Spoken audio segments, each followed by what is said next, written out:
protects the tooling well. Opens up, trim it all you want.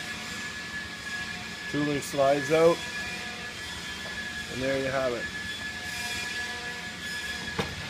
Put it back in. It's got the self-seating tabs in there, and you vent a little tooling.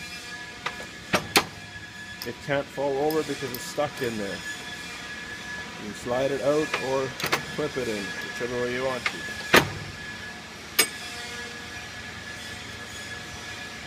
We do have the safety latching on here, so only one drawer at a time can be opened.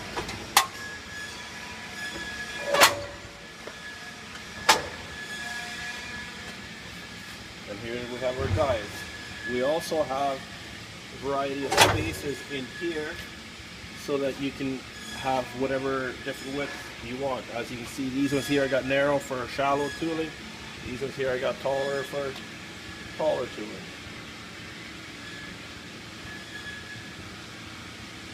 And that's the Pro 90 in a nutshell.